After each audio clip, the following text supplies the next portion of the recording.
Today, I will be covering 9 characteristics of a toxic family system. So, if you resonate with most of these, hopefully it gives you reassurance that what we go through is spiritual, and you are most likely the generational curse breaker of the family that you were born into. And hopefully this brings some edification and some sharpening to your wisdom and some reassurance and confirmation that you are on the right path. So the first characteristic of a mentally sick family would be an emphasis on appearances. And I mean, not just in the way of vanity, not just in the way of how they look in their, in their image, perfectionistic, presenting a facade of love, compassion, care, while inside and away from the spotlight of the world, there's like a civil war going on. And oftentimes this can be covert, but we're going to get into that. But anyways, and oftentimes the parents are who are perpetuating all of this. There's a preoccupied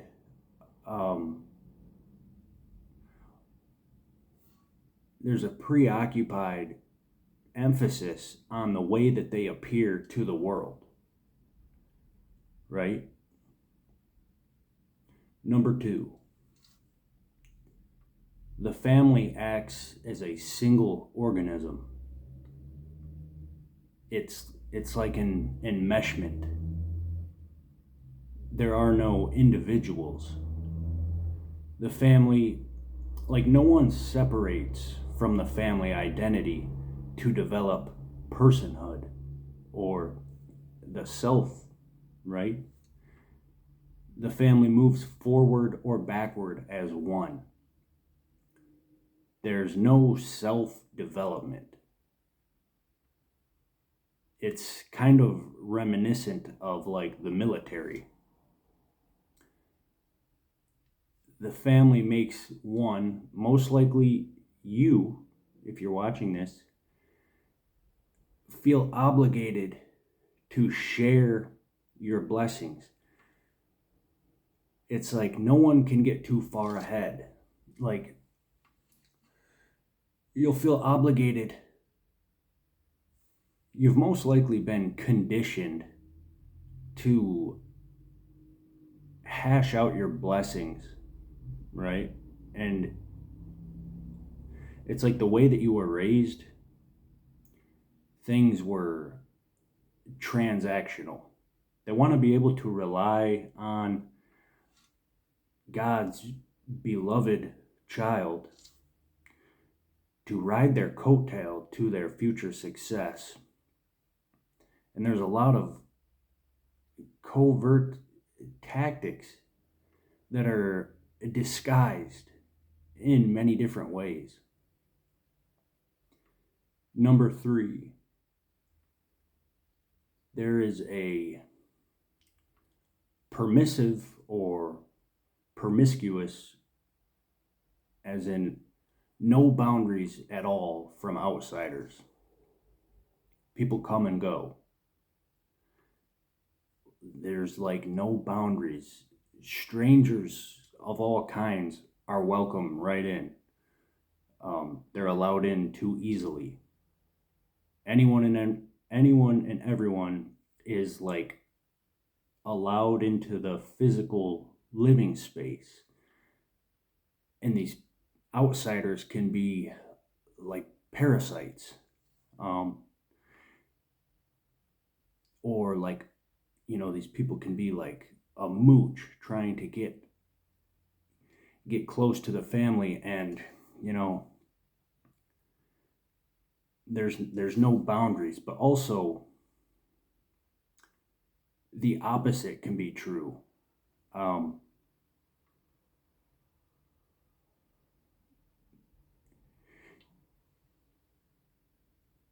the opposite can be true in the sense that they're too closed off and too shut off from the world. It's like our family against the world, right? Um, so there has to be a healthy balance to where the family's never 100% permeable, but also the family's never 100% unpermeable. There's a healthy balance, right? Number 4, they reinforce emerging roles in competitive hierarchies. Everyone gets a role. And I'm sure you've heard like the terms of golden child, scapegoat, what else? Flying monkeys. And the parents are often the judges of like this court system. It creates a family competition. Some siblings may feel the need to compete for, say, the golden child to take over that role in the family for favoritism, for brownie points, right? So in a weird way, it like operates like a cult, like a court system. Number 5, things go unspoken of, like too often,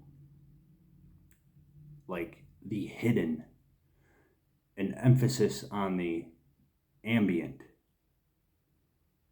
It's like in the air, the atmosphere, the unthought known. They don't verbalize. It's like you have to guess all the time. You have to decode. Communication is cryptic, like a cabal that's running things. It's like everything is covert. You're expected to be able to read people's minds. And the family members will hide their covert narcissism from the world, but operate this way away from social media, using each other, and it becomes familiar, right? So I just want to pause real quick and say that, like, it's a blessing to be aware of these things because, I mean, many of us were raised in this way to where it became normalized and we just thought that it was normal, right? But God is like calling us out of that and to learn to love ourselves and to be strong and, develop self-love and self-esteem and confidence, right? Number 6, emotional blackmailing. The parents may make everything transactional, conditioning their kids to always say yes, never to say no. They'll make their children feel obligated to return the favor. The kids grow up with no backbone. It's like, I helped you, so you need to help me. The children are catering to the parents' selfishness, right? There's so many things I want to get into as I like list these things off, but we're just going to keep going. Number 7, Parental alienation. Grooming the child to view the divorced parent as a bad person. Misplaced emotion. Projecting emotion onto the kids.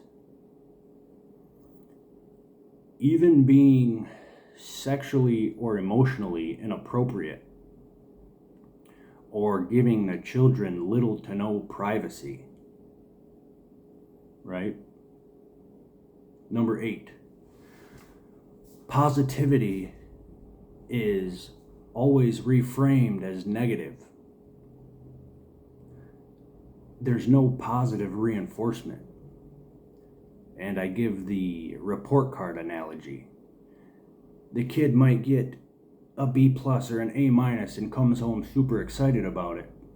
And the parents flip it and show no positive emotion at all. But instead, they're like, why didn't you get an A? Why didn't you get 100? The parents are selfishly thinking about their image of perfectionism, how the world views them, instead of giving that positive reinforcement to build self-esteem. The accomplishments of the kids and their development is necessary. They're like building blocks of confidence.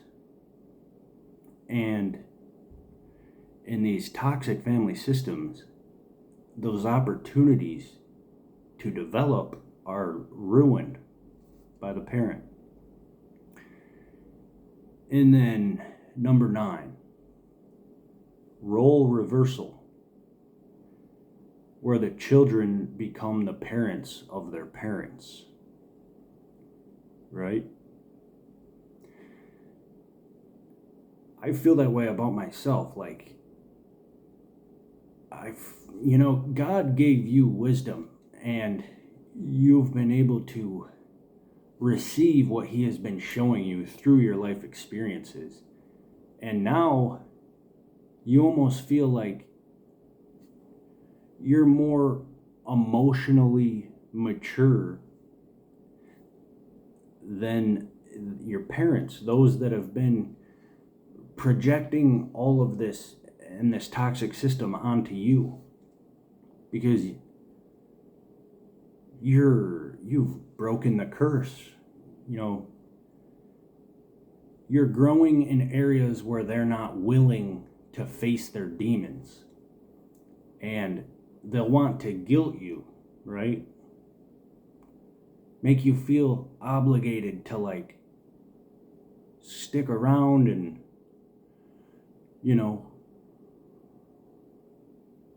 and they can't take accountability. They flip the narrative. They live a facade. They gossip, but at the same time they want to have you and your loving heart at their reach. But like, you're learning that God wants to give you back love for yourself and areas of your life that have been neglected. So those are the 9 characteristics that I have here. These were notes that I took from a video of like a psychologist or a professional on the topic. But even the person that I got these notes from, I don't believe that they are spiritually aware of the spiritual side of all of these things. And the good news is that if you grew up in a family like this, it was destined to be to strengthen you, to prepare you to be able to grow, right? You broke the curse. God has big plans for you. Like, you're choosing a path in life that others weren't willing to, right? And there has been like work involved, introspection, healing, self-honesty, right? Willing to accept your flaws and your wrongs, right? There goes my cat. I better end this now. All right. I hope you enjoyed. Stay tuned, and God bless.